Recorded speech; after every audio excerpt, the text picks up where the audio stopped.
dans sa propre voiture. Mais Dieu m'a porté sous ses ailes et il a permis que je vienne vous voir ce matin. Soyez bénis au nom de Jésus. Est-ce qu'on peut acclamer pour la victoire que Jésus nous accorde? Est-ce qu'on peut pousser des cris de louange pour la victoire que Dieu nous accorde? Est-ce qu'on peut acclamer pour la joie que Dieu nous donne ce matin? Alléluia. Vous pouvez avoir de l'argent, mais la paix de Jésus, vous ne pouvez pas l'acheter à prix d'argent. Vous pouvez sentir un peu la joie dans votre cœur. C'est une joie éphémère. C'est une paix éphémère. La joie, la paix de Jésus, elle est éternelle. Alléluia. Elle inonde ton esprit. Elle inonde ton âme. Et tout ton corps baigne dans la joie du Seigneur Jésus. Alléluia. Avant de commencer à vous parler d'une chose ce matin, j'aimerais qu'on exécute un chant. Ce chant, j'aime souvent le chanter en patois. Et à la longue, peut-être il y aura des interprètes, des traducteurs qui pourront traduire ce chant-là en français. Mais j'aime beaucoup le chanter en patois, particulièrement en fulfulde. Ce chant dit: je suis venu dans ce monde les mains vides. Je repartirai de ce monde les mains vides. Mais où est-ce que je vais aller? Je vais aller chez Dieu, dans la Nouvelle Jérusalem, au paradis. Alléluia. Je veux vous déporter ce matin du littoral vers l'extrême nord. Et je suis convaincu que si ce n'est pas le Saint-Esprit, vous allez chanter très bien avec moi. Alléluia. C'est vrai. Qui est en train de chanter ce chant-là? Ça veut dire qu'il comprend mon patois, le fulfulde. Miwari dunia jude mere. Miwari dunia jude mere. Mere miwari, mere milora. Allah oramle. Mere miwari, mere milora. Allah oramle. Dieu a permis qu'il n'y ait pas des instruments ce matin. Nos instruments seront nos voix, nos instruments seront nos mains, nos instruments seront nos pieds. Alléluia. Je veux voir comment vous allez utiliser vos pieds comme instruments. Miwari dunia jude mere. Miwari dunia jude mere. Mere miwari, mere milora. Allah oramle. Mere miwari, mere milora. Allah oramle. Asama miwari dunia jude mere. Miwari dunia jude mere. Mere miwari, mere milora. Allah oramle. Mere miwari, mere milora. Allah oramle.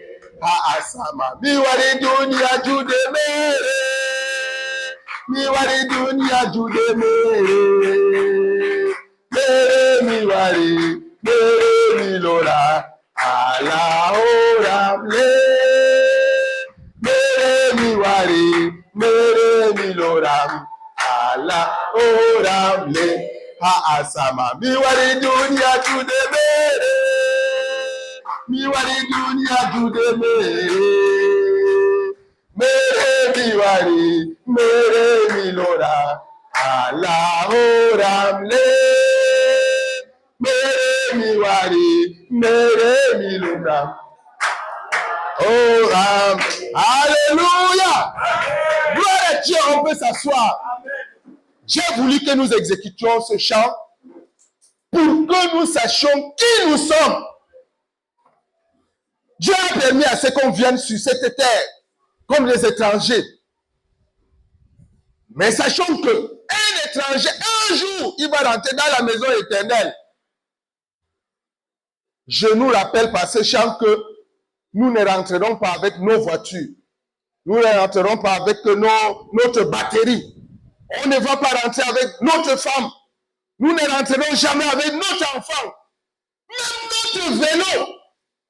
Nous ne rentrerons pas avec lui. Même le merveilleux appareils téléphones que nous aimons parce qu'il y a tellement de messages, des choses importantes, qui y sont? Nous ne rentrerons jamais avec ce téléphone-là. Et si Dieu t'accorde la grâce d'être un homme qui crée de l'argent, tu vas créer même les banques. Tu vas laisser toute cette somme-là dans les banques. Peut-être même chez les gens. Tu ne rentreras pas avec quelque chose. Tu viens sur la terre, on t'accueille comme cela, vide, nu. Quand tu vas y repartir, même si on achète un cercueil en or, on te met dedans. Toi, tu vas te moquer de ceux qui vont faire ce travail-là. Parce que tu ne leur diras même pas merci. Tu ne vas même pas leur dire du courage. Ou encore, pourquoi vous vous peinez? Tu ne leur dis absolument rien. La conclusion, c'est que tu viens dans ce bas monde les mains vides, tu y retournes aussi les mains vides. Mais il y a quelque chose de particulier que j'aimerais évoquer ce matin au milieu de nous bien-aimés. Cette chose-là, l'homme ne la voit pas. L'œil humain ne voit pas la chose.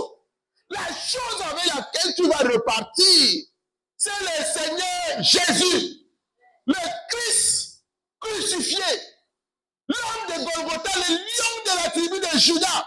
C'est lui qui s'est fait chair. Et il est venu accomplir la volonté de Dieu. Tu vas rentrer avec lui. Mon message ce matin, je l'ai titré « Accepter et conserver le statut d'enfant de Dieu et lutter contre l'orgueil de l'accomplissement. »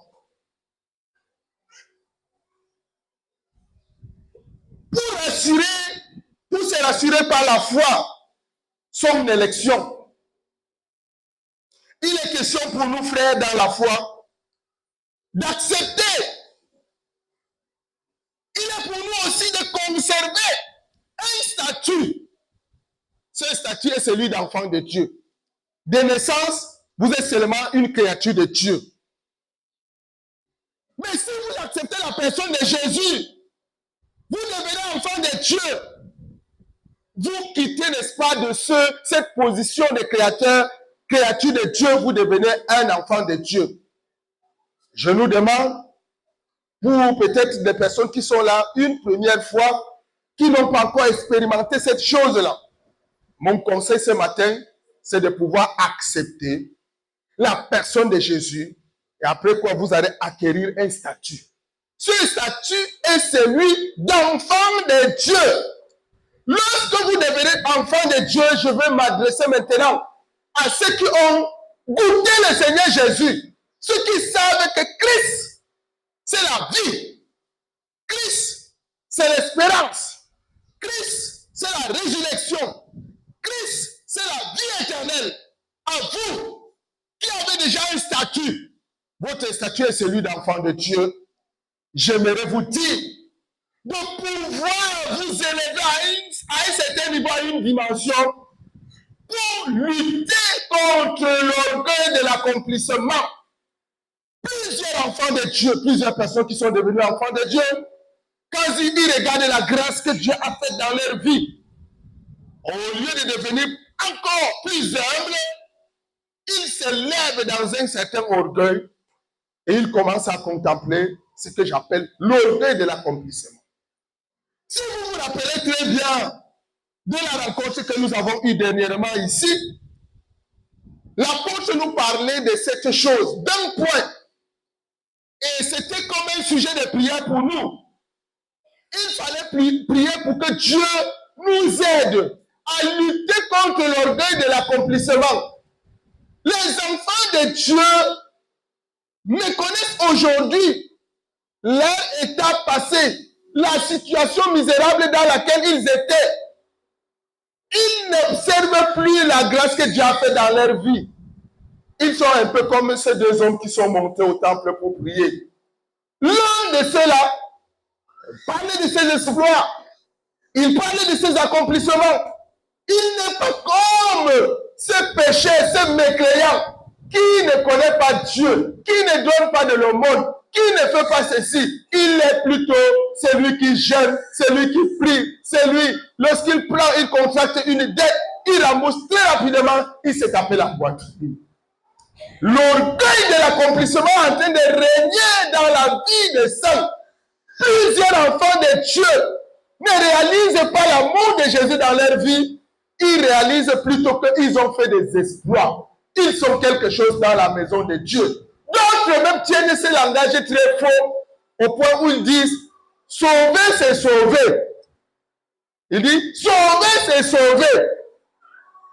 C'est comme si, lorsque tu deviens enfant de Dieu et que tu commences à jouer avec la foi, tu ne vas pas succomber.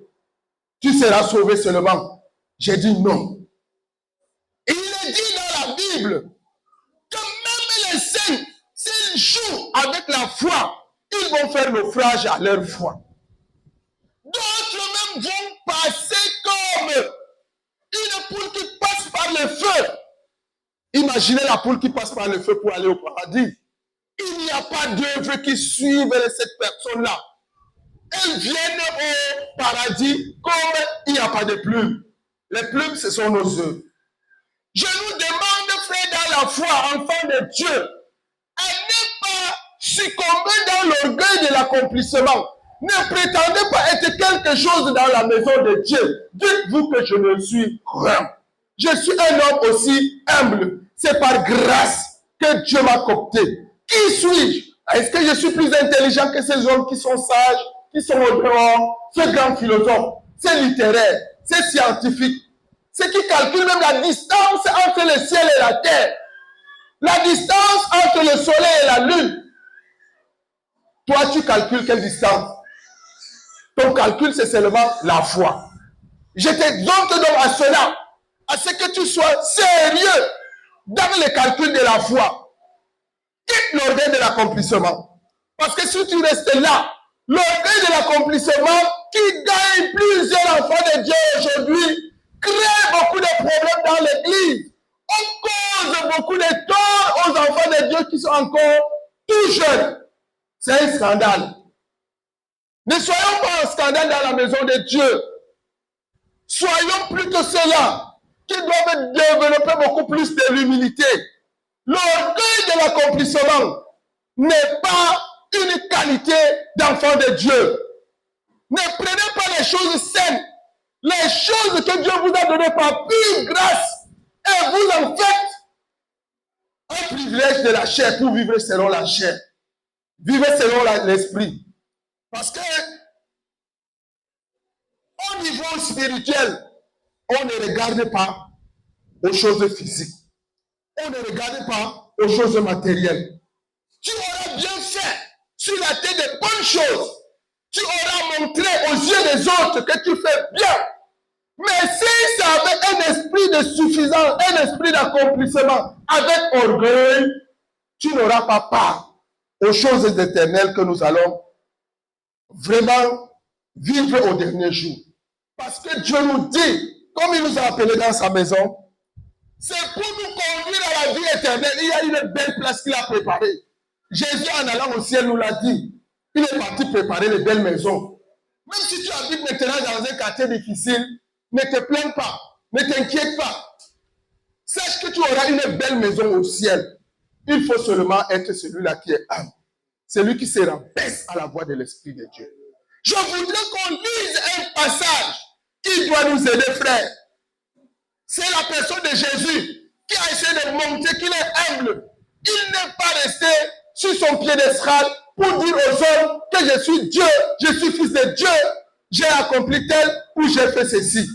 Lisons ce passage dans le livre de Jean, chapitre 7, de 10 à 18.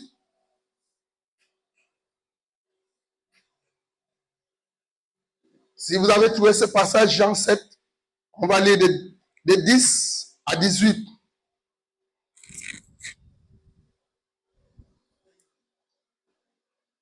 Jésus n'est pas resté dans l'orgueil de l'accomplissement.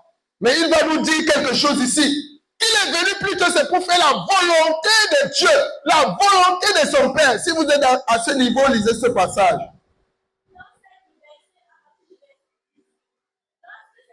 Notre vie, au moment où on estime être quelque chose, au moment où les gens parlent de nous, et nous-mêmes, nous pouvons parler de nous-mêmes. L'orgueil de l'accomplissement, bien-aimé, vient en ce moment-là. Et c'est le cas pour Jésus. Les Juifs parlaient de lui. N'importe qui parlait de lui. Les uns disaient qu'il est un homme vrai, un homme juste, un homme bon, un homme qui guérit les malades, un homme qui ressuscite. Mais d'autres aussi disent que mais c'est un homme qui détourne du judaïsme. Il n'est pas toujours bon. Je vous dis bien aimé, lorsque les gens vont commencer à parler de vous, méfiez-vous, prenez garde à vous. C'est là où peut venir facilement cet esprit de l'orgueil, de l'accomplissement, d'avoir fait quelque chose, d'être quelque chose. Alors, qu'est-ce qu'il faut faire pour lutter contre l'esprit, cet esprit d'accomplissement, cet esprit de l'orgueil? Il faut reconnaître qui tu es. Qu'est-ce que tu fais? Jésus connaissait qu'il était fils de Dieu. Il doit faire la volonté de Dieu et non sa propre volonté. Et il commence donc à enseigner. C'est pourquoi vous allez voir quand il va se déplacer avec sa famille, il ne va pas se mettre au devant de tout le monde pour dire que suivez-moi. Quand vous avez faim, c'est moi qui vous donne à marcher. Quand vous voulez aller quelque part, c'est moi qui vous embarque. Quand nous arrivons quelque part, c'est moi qui vous fais manger ou du n'importe quoi. La Bible dit, il les a suivis discrètement. Jésus a suivi sa famille discrètement. Mais on l'a connu. Au moment où vient maintenant de montrer qui tu es. Ne sois pas orgueilleux pour le monde. Montre ta capacité dans les choses spirituelles. Montre-nous que tu as reçu un talent de Dieu lorsque tu te mets à prier, lorsque tu te mets à gêner, lorsque tu te mets à suivre une âme. Bien-aimé, c'est là où on va sentir votre gabarit. Ne montrez pas votre gabarit sur les choses charnelles. Les choses physiques, elles sont éphémères. C'est pourquoi j'ai dit dans le chant que nous sommes venus les mêmes vies et nous répartirons aussi les mêmes vies. Que l'orgueil de l'accomplissement ne gagne pas les saints. Ne vous sentez pas indispensable. La seule personne qui devrait montrer qu'elle est orgueilleuse, c'est la personne de Jésus. Dieu a mis tout en lui, la perfection est en lui, la beauté physique est en lui, les choses et les valeurs spirituelles sont en lui.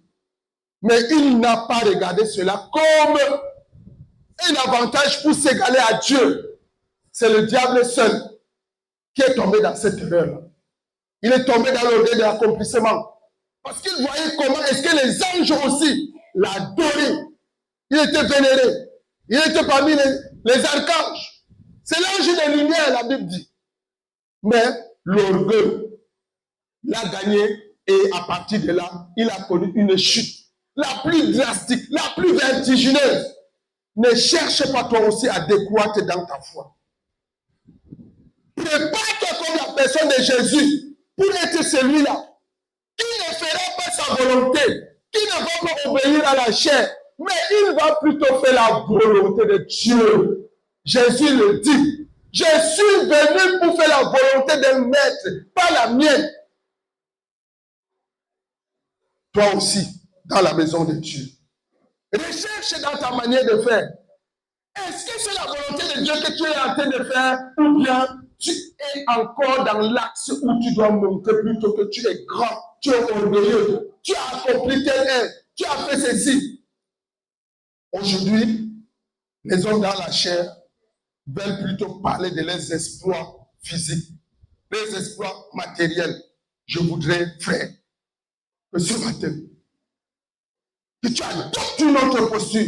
Parle de tes exploits spirituels, de tes capacités spirituelles, de la grâce que Dieu t'a accordée, pas par orgueil, mais par humilité, pour dire que je suis en train de faire la volonté de celui qui m'a envoyé, pas ma volonté.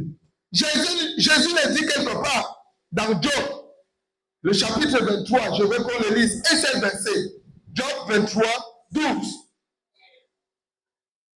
Jésus le dit ici, pour montrer combien lui aussi il fait la volonté de Dieu.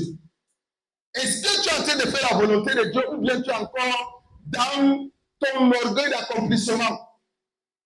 Job 23, 12. Que Dieu te bénisse. Sois capable de plier ta volonté à la volonté de Dieu.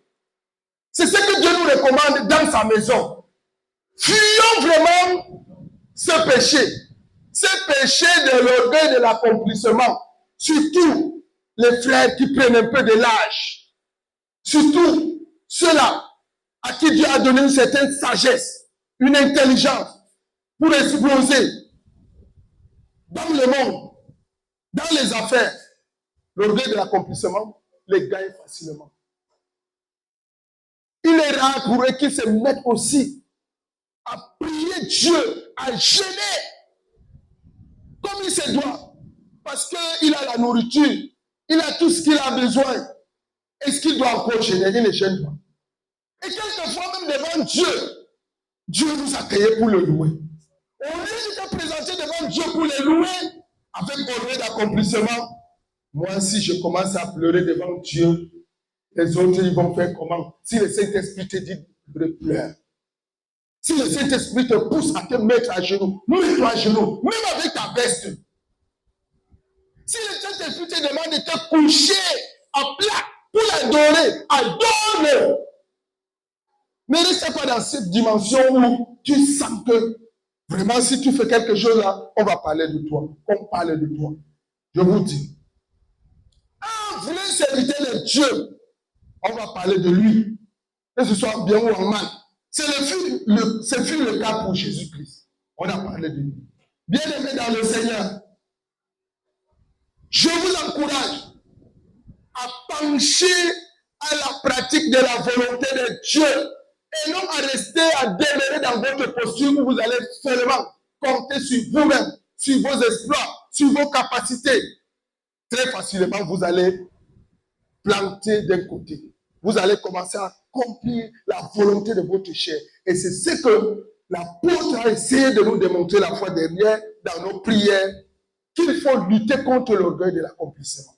Il y a un autre passage dans Hébreu, je voudrais qu'on le lise. C'est toujours Jésus qui le dit, que lui il est venu, c'est pour faire la volonté de son Père, la volonté de Dieu. Il n'est pas venu faire sa propre volonté. Qui sommes-nous pour nous imposer dans la maison de Dieu par notre volonté? Qui sommes-nous pour manifester un orgueil vide? Nous ne sommes rien. Faisons plutôt la volonté de Dieu. Hébreu, chapitre 10, verset 7.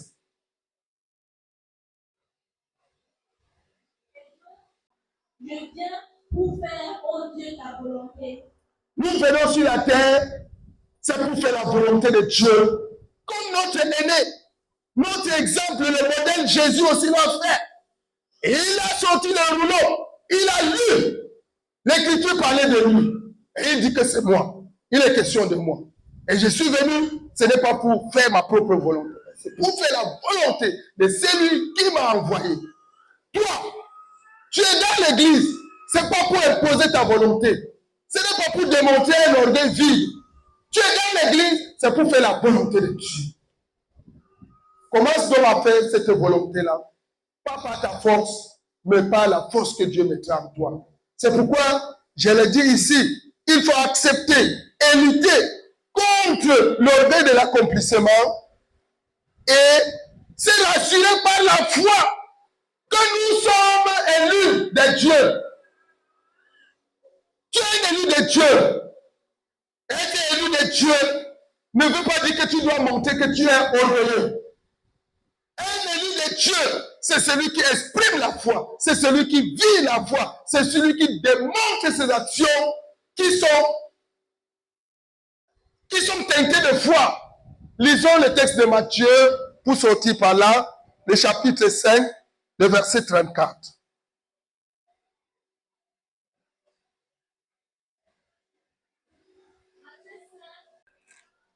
Éphésiens, chapitre 2, verset 8.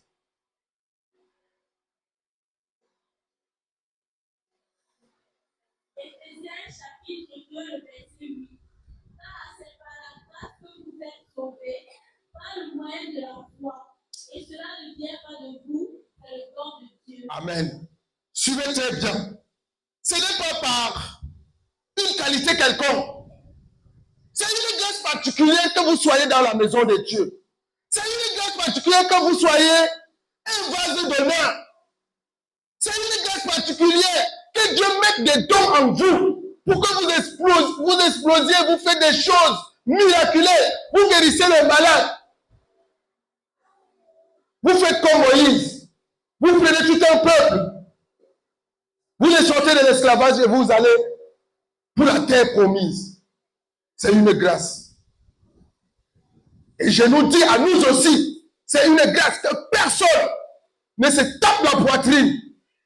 Parce que si tu tapes la poitrine, Dieu va te lâcher. Là où nous sommes, c'est une grâce. Et il faut donc tenir le principe de cette grâce-là. C'est par la foi que tu es sauvé. C'est par la foi que tu es sauvé.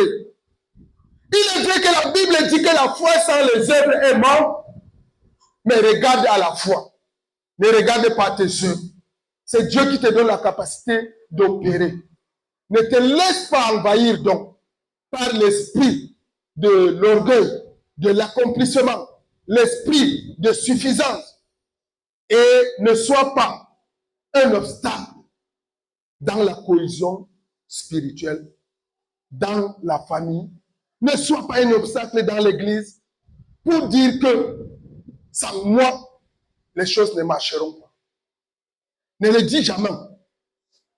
Confie-toi à l'Éternel, demande à Dieu, qu'est-ce que j'ai pu faire dans ta maison pour qu'il y ait cette unité, pour qu'il y ait cet amour, pour qu'il y ait cette paix. Alors Dieu demande à ce que tu regardes plutôt à sa volonté et non à ta volonté. Si tu accomplis la volonté de Dieu, il va te soutenir. Par la foi, tu seras sauvé. Parce que la fin de toutes choses, ce n'est pas que les hommes nous applaudissent. Ce n'est pas pour influencer, pour intimider ceux qui nous regardent. La fin de toutes choses, c'est que ma vie soit sauvée. Ta vie soit sauvée. Alléluia! Amen. Alléluia! Amen. Nous combattons pour que nous soyons sauvés. Je voudrais qu'on lise le texte de Romains, chapitre 4, verset 16. On sortira par là.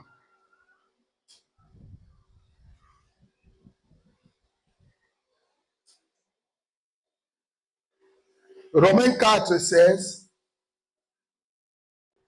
Pour que ce soit par grâce, afin que la promesse soit assurée à toute la postérité. Alléluia! Non seulement à celle qui est sous la loi, mais aussi à celle qui a la foi d'Abraham, notre père à tous, selon qui est écrit. Je t'ai établi père d'un grand nombre de nations. Il est notre père devant celui auquel il a cru. Dieu qui donne la vie aux morts et qui appelle les choses qui ne sont point, comme si elles étaient. Très bien, tu peux t'arrêter ici. Je conclue, bien-aimé, en disant que tu es un héritier. C'est pour cela que quelquefois, tu as à te glorifier, à t'enorgueillir. Mais ce n'est pas par tes œuvres. Ce n'est pas par tes compétences ou tes capacités. C'est par pure grâce. C'est par pure grâce. Et regardons à cette grâce que Dieu nous accorde. Pour édifier notre foi. Nous sommes héritiers par la foi. Nous ne sommes pas héritiers par notre descendance. Que personne dont ne sommes dans cet esprit de suffisance, parce que c'est Dieu qui établit. Nous sommes héritiers par la foi. Nous prions Dieu afin qu'il nous accorde la grâce d'être très humble dans sa maison, d'être effacé dans sa maison, de regarder seulement à la volonté de Dieu. Et cette volonté-là va nous conduire à vivre la foi. Et cette foi va également nous amener au ciel parce que nous serons sauvés par notre foi. Que Dieu nous bénisse.